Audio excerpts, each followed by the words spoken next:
Assalamualaikum warahmatullahi wabarakatuh. Nama saya Bagus Seton, NIM 2019-53001. Pada kesempatan hari ini saya akan menerangkan tentang Database Management System atau DBMS. DBMS sendiri mempunyai konsep entitas, yaitu adalah terminologi. Terminologi sendiri terdiri dari entity, atribut, data value, record, dan file. Entity adalah orang, tempat, kejadian atau suatu konsep yang informasinya direkam. Contohnya gini, entity pada rumah sakit, datanya itu adalah pasien, dokter, obat, dan kamar. Nah, lalu entity pada universitas itu adalah mahasiswa, dosen, mata kuliah, dan buku. Lalu atribut, setiap entity mempunyai atribut. Atribut sendiri disebut mewakili suatu entity. Contohnya adalah seorang mahasiswa dilihat dari atributnya, misal nomor, nama, nomor mahasiswa, alamat, nama orang tua, dan hobi. Atribut adalah data elemen atau file data item. Lalu atribut dalam mahasiswa ini terdiri dari NIM, nama mahasiswa, tanggal lahir, alamat mahasiswa, dan IPK. Keterangan gambar adalah entity mahasiswa dengan atribut. Lalu data value yang terdiri dari nilai atau isi data. Data value adalah data aktual atau informasi yang disimpan pada tiap data elemen atau atribut. Contoh gini, atribut nama mahasiswa menunjukkan tempat di mana informasi nama mahasiswa disimpan. Lalu data value adalah Andi, Arif, Budi, merupakan isi data dari atribut nama mahasiswa. Lalu atribut, di sini terdapat NIM. Atribut terdiri dari NIM, nama mahasiswa, tanggal lahir, alamat mahasiswa, dan IPK. Di sini sudah ada NIM-nya, nama, tanggal lahir, alamat mahasiswa, dan IPK.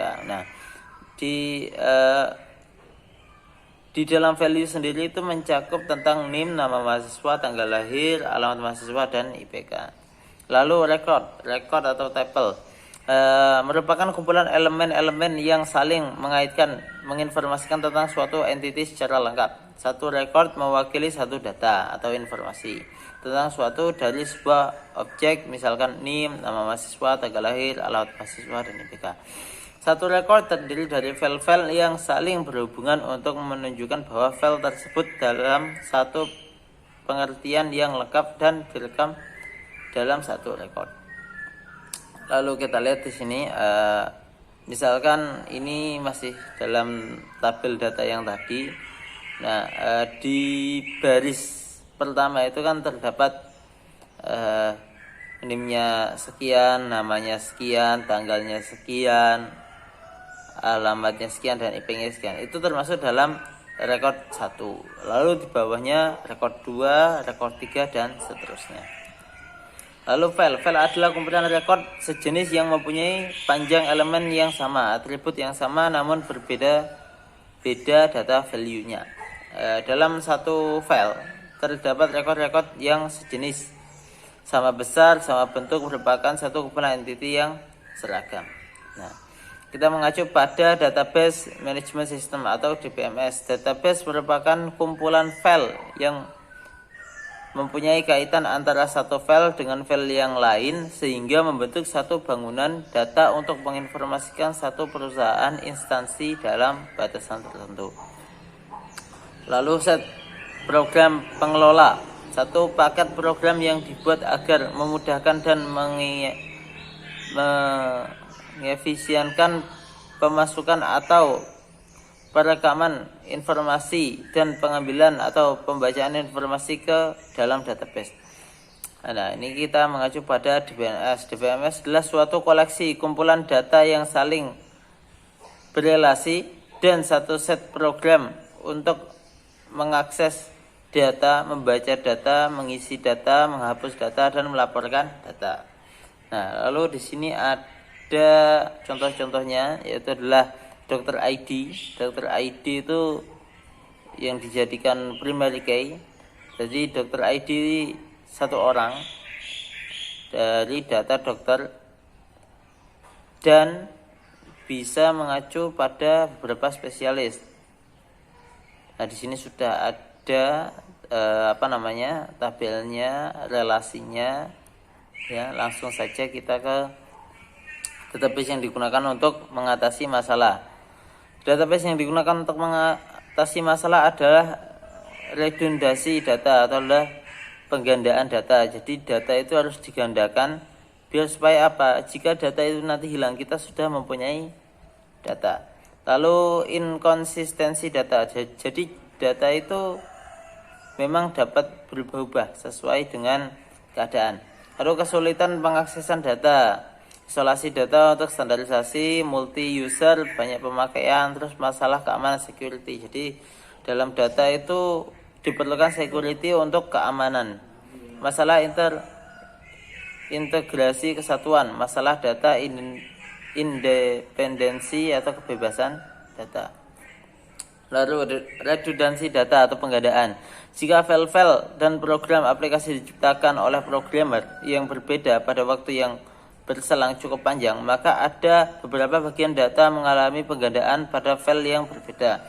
Contohnya adalah alamat, nomor telepon dari pelangganan kita tercatat pada file deposito, juga file rekening, koran, dan juga file nasabah. Penyimpanan ini beberapa tempat untuk data sama ini disebut sebagai redundansi, dan akibatnya pemborosan ruang penyimpanan dan juga biaya untuk mengakses jadi lebih tinggi. Lalu inkonsistensi data.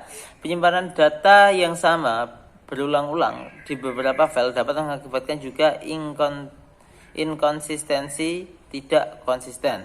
Contoh gini, bila suatu ketika pelanggan tersebut pindah alamat atau nomor telepon, maka seharusnya ketiga file yang membuat data tersebut harus diubah atau diupdate. Bila salah satu saja file yang mengandung data tersebut terlewat diupdate, maka terjadilah tidak konsisten tadi.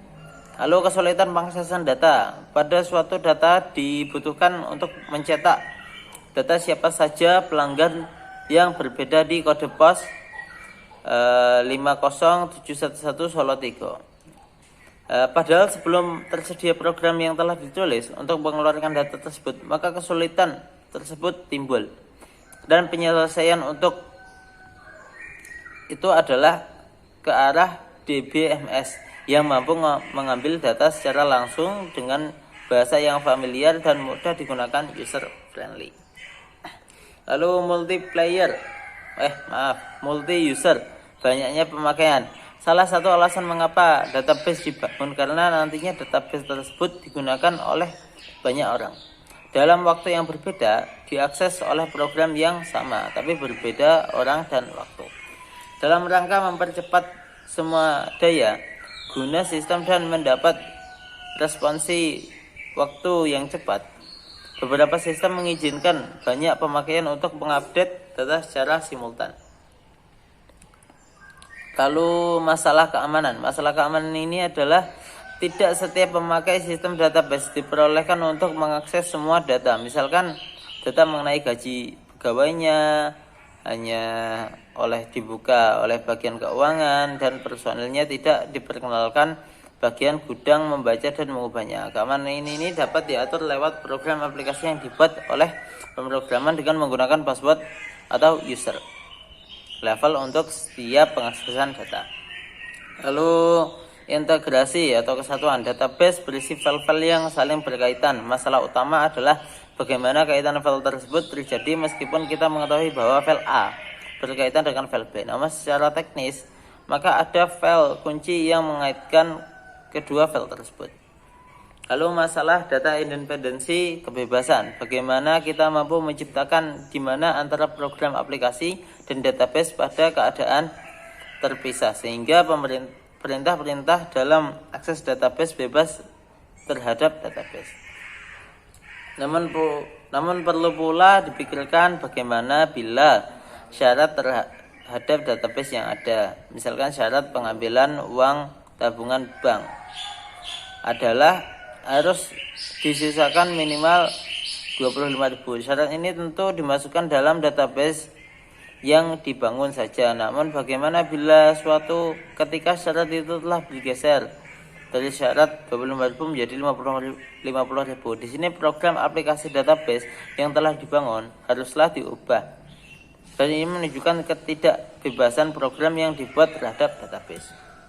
Lalu abstraksi data yang abstrak, sistem yang sesungguhnya tentang teknis bagaimana data disimpan, data dipelihara seakan disembunyikan kerumitannya dan kemudian diungkap dalam bahasa gambar yang mudah dimengerti oleh orang awam.